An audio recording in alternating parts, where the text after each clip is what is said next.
ಅಪ್ಪುಗೆ 50 ವರ್ಷದ ಹುಟ್ಟುಹಬ್ಬದ ಶುಭಾಶಯಗಳು. ಮೊದಲು ಅಪ್ಪುಗೆ ಶುಭಾಶಯಗಳು, ಆಮೇಲೆ ನಿಮ್ಗೆಲ್ಲ ಅಪ್ಪು ಹುಟ್ಟುಹಬ್ಬದ ಶುಭಾಶಯಗಳು. ಅವ್ನು ನಿದ್ದೆ ಮಾಡಿದ್ರೆ ಇನ್ನೂ ಖುಷಿಯಾಗಿರ್ತಾ ಇತ್ತು. ಆದ್ರೂ ಅದ್ರ ಹತ್ರಷ್ಟು ನೀವು ಅದನ್ನ ನಡೆಸ್ತಾ ಇದ್ದೀರಾ, ಅದರಿಂದ ತುಂಬಾ ಖುಷಿ ಆಗ್ತದೆ.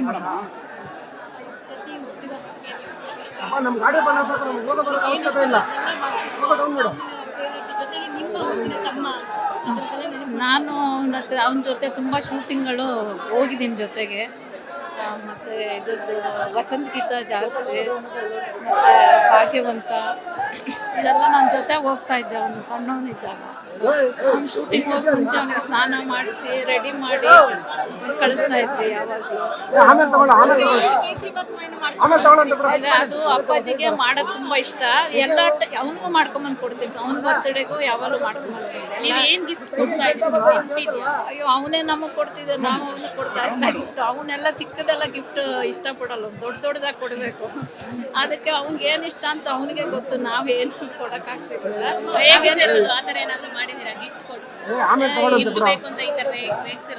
ಅವ್ನು ಕೇಳಲ್ಲ, ಅವನೇ ಕೇಳ್ದ ನಿಮ್ಗೆ ಏನ್ ಬೇಕು ನಾನೇ ತಗೊಡ್ತೀನಿ. ನಮ್ಮನೆ ಅವ್ನು ಯಾವತ್ತೂ ಗಿಫ್ಟ್ ಕೇಳಿಲ್ಲ. ಅವ್ನ ಜೊತೆ ಹುಟ್ಟಿರೋದೇ ನಮ್ಗೆ ದೊಡ್ಡ ಗಿಫ್ಟ್. ಬರ್ತಡೆಗೆ ರಿಲೀಸ್ ಆಯ್ತು, ಸೊ ನೀವು ನೋಡಿದ್ರ ಸಿನಿಮಾನ?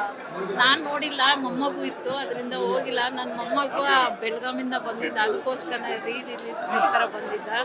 ಮತ್ತೆ ಅವನು ಅಪ್ಪು ಅವ್ರು ಒಂದು ಹಾಡನ್ನ, ಅಪ್ಪು ಪಿಕ್ಚರ್ದು ಒಂದು ಹಾಡನ್ನ ಅವನು ಇದರಲ್ಲಿ ಇನ್ಸ್ಟಾಗ್ರಾಮಲ್ಲಿ ರಿಲೀಸ್ ಮಾಡಿದ್ದಾನೆ. ಎಲ್ಲರೂ ನೋಡಿ ಖುಷಿ ಪಡಿ ಅವ್ನಿಗೆ ಆಶೀರ್ವಾದ ಮಾಡಿ. ಅಂದ್ರೆ ಅಪ್ಪು ತುಂಬಾ ಇಷ್ಟ ಪಡ್ತಿದ್ದು ಬರ್ಡೇಗೆ ಪ್ರತಿ ಟೈಮ್ ಏನ್ ಕೇಳ್ತಾ ಇದ್ರು ಮಾಡ್ಕೊಡಿ, ಯಾಕಂದ್ರೆ ನೀವು ಜಾಸ್ತಿ ಅವ್ರಿಗೆ ಬೇಕಾಗಿರೋ ಅದು ಸ್ವೀಟೇ ಮಾಡ್ಕೊಂಡ್ಬಿಡ್ತಾ ಇದ್ದಿದ್ದು. ಮೈದಾ ಸ್ವೀಟ್ ಅಪ್ಪಾಜಿಗೂ ಇಷ್ಟ, ನಮ್ಮ ಮನೇಲಿ ಎಲ್ಲರಿಗೂ ಇಷ್ಟ ಆ ಸ್ವೀಟ್ ಅಂದರೆ.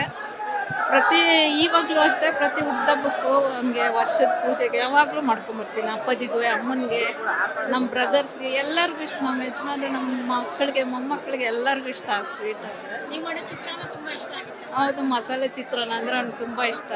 ನಾವು ಚೆನ್ನೈಲಿದ್ದಾಗ ಜಾಸ್ತಿ ಮಾಡ್ತಾ ಇದ್ವಿ. ಆವಾಗ ಒಂದು ದಿವಸ ಈ ಕರೋನಾ ಬಂದ ಟೈಮಲ್ಲಿ ಫ್ರೀ ಆಗಿರ್ತಿದ್ನಲ್ಲ, ಫೋನ್ ಮಾಡಿ ಕೇಳ್ದ ಹೆಂಗೆ ಮಾಡೋದು, ನನಗೆ ರೆಸಿಪಿ ಕೊಡು ಅಂತ. ಸೊ ಎಲ್ಲ ಹೇಳಿದ್ದೆ ನಾನು, ಎಲ್ಲ ಹೇಳಿದ್ದು ಅದ್ರ ಪ್ರಕಾರ ಮಾಡಿ ಒಂದು ದಿವಸ ಫೋನ್ ಮಾಡಿದ್ದ. ತುಂಬ ಚೆನ್ನಾಗಿ ಬಂದಿತ್ತು, ನಿಮ್ಮನೆಗೂ ಮಾಡಿ ಕಳಿಸ್ತೀನಿ ಒಂದು ದಿವಸ ಅಂತ ಹೇಳಿದ್ದೆ. ಈ ಟೈಮಲ್ಲಿ ಎಷ್ಟು ಮಿಸ್ ಮಾಡ್ಕೊತಿದ್ದೀರಾ? ತುಂಬಾ ಮಿಸ್ ಮಾಡ್ಕೊತಾ ಇದ್ದೀನಿ ನಾನು. ಎಷ್ಟು ಅಂತ ಹೇಳೋಕ್ಕಾಗೋದಿಲ್ಲ.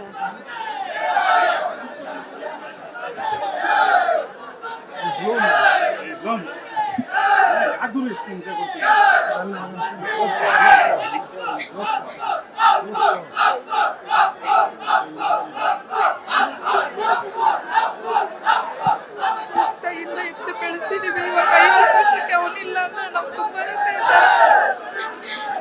ನೀವೆಲ್ಲ ಅಷ್ಟು ಸಂತೋಷದಿಂದ ಆಚರಿಸ್ತಾ ಇದ್ದೀರಾ. ಅದನ್ನ ನೆನೆಸ್ಕೊಂಡು ನಮ್ಗೆ ತುಂಬ ಖುಷಿ ಆಗಿದೆ. ನಮಗಿಂತ ನಿಮ್ಮ ಪ್ರೀತಿನೇ ಜಾಸ್ತಿ ಅನಿಸುತ್ತೆ.